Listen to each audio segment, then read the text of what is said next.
I think I have mentioned before on this channel that I am a pretty big fan of the BBC television series Sherlock. This is actually my favorite live-action television show that is on the air right now, although it is not my favorite live-action television show of all time. Recently, before Christmas, my family and I decided to rewatch the first 2 seasons of this show in preparation for Season 3, which will be airing this month.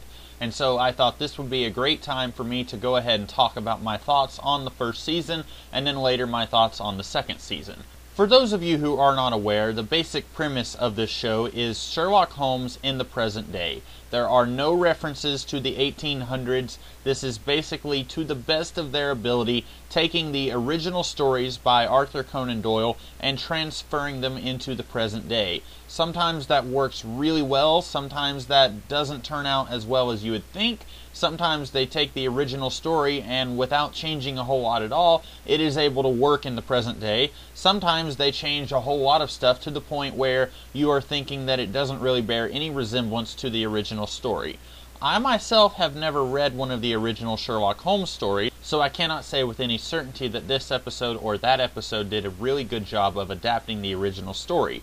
But I do feel like I have a good grasp on which episodes really, air quotes, worked and which episodes really felt like they were trying too hard or whatever. Speaking of trying too hard, the very first episode of this series is probably the worst episode of the entire series. Not that it's bad, just that it's not as good as the rest of the series. I feel like this episode, more than any of the other episodes in this series, is really trying to hit the audience in the head and remind them over and over again that this is a show that is set in the present day. I feel like it's like a little kid who keeps screaming, "Look at me, look at me, look at me." In this case, this show is screaming, "Look, I'm different than all the other versions of Sherlock Holmes that you've seen before." And I like the premise of this show, but I don't need the show to remind us for 90 minutes, hey look, we're set in the present day. And I feel like the first episode is almost entirely devoted to doing that.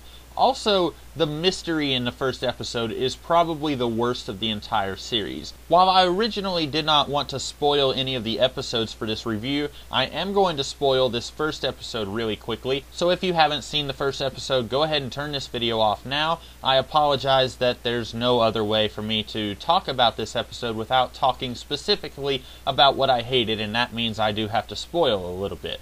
This episode features a cab driver who takes some of his fares to an abandoned building, uses a gun to force them into the building, and then he takes 2 bottles and puts them on a table. Each bottle contains an identical pill, and he tells the person that he has brought into this room, "You pick which one you are going to take, and I am going to take the other one." The entire mystery of this episode is, why are all of these people committing suicide, and what is the link to all of these suicides? The big problem that I had with this episode was that it was trying to make us think that there was some grand connection here, and ultimately, there really isn't. The cabbie is forcing these people to commit suicide. Okay, fine, that's an okay premise, I guess. And then the cabbie is telling Sherlock Holmes, but if you arrest me right now, you'll never know how I made them do it. This episode is trying to make us think that the reveal is really amazing, and at the end of the day, when the cabbie reveals that all he did to force the people to take the pills was point a gun at them, I caught myself thinking, that's it? It's an extremely disappointing reveal that the episode tries to make us feel is a big deal when it's really not. This comes into play again in the series, and if I had to say I had one major flaw with this entire series, it's this. But I will get back to this when I'm talking about the third episode of this series.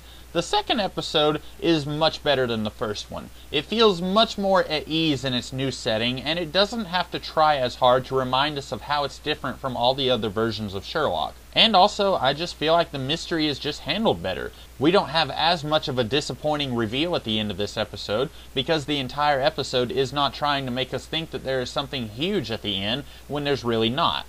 And then the third episode is maybe the most difficult one for me to follow. I've seen this episode at least 3 times and maybe more, and I still have trouble following it sometimes. Instead of one giant mystery that our characters are solving, it's a bunch of small mysteries that are all connected by one common denominator. Throughout the entire first season, we get little hints here and there that Moriarty is behind everything that's been going on in this season, and this episode finally reveals him. And honestly, I've heard some people complain about Moriarty in this series, but I didn't really have that much of a problem with him. Sure, his voice was a lot annoying, but the way this show reinvented him was brilliant, I thought. In the 1880s, when Conan Doyle first invented Moriarty, the idea of a kingpin of crime who controls all of the criminal element was very innovative. In 2011, this idea feels old hat, because we've now seen it in real life with the advent of organized crime in the 1930s and 40s, as well as fictional characters like Wilson Fisk, who definitely owe their existence to Moriarty from the original Holmes stories. So this series had to find a way to reinvent Moriarty while still retaining that rivalry and opposite nature to Sherlock Holmes, and the way the show did it was pretty great, I thought.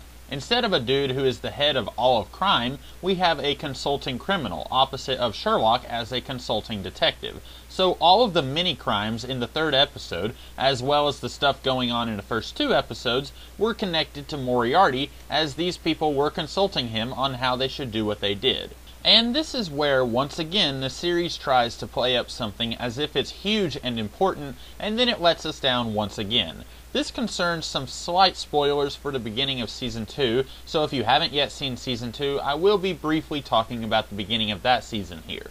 Basically, the first season ends with Sherlock pointing a gun at Moriarty, while Moriarty's henchmen are pointing guns at Sherlock. Oh boy, this is huge, right?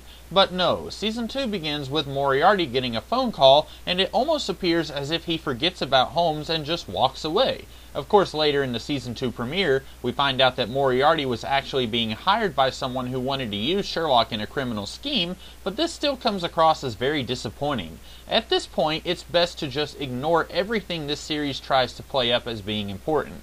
If it's something that you think is going to be a big grand reveal, bring your hopes down, because the series will find some way to make it seem anticlimactic. And this is why I'm almost nervous about Season 3 of this show. I'll be talking much more about this in my review of Season 2, but I'm really afraid that the Season 2 finale that was also big and huge, just like the Season 1 finale, is going to be brushed under the rug and made to seem not important and disappointing, just like the beginning of Season 2 did with the Season 1 finale.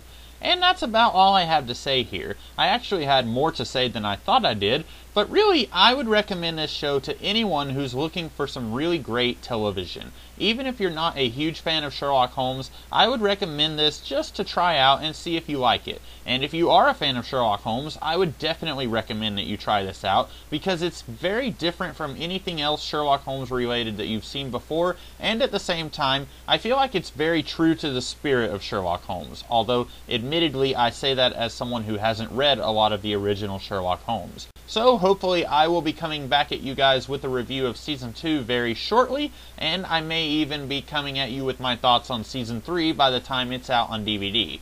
Anyway, I am done with this video for now, so I hope that you liked it, and if you did, I hope you will like, share, comment, and subscribe. And I will be back tomorrow with an entirely different kind of video. So until then, I'll see you guys next time. Have a great day.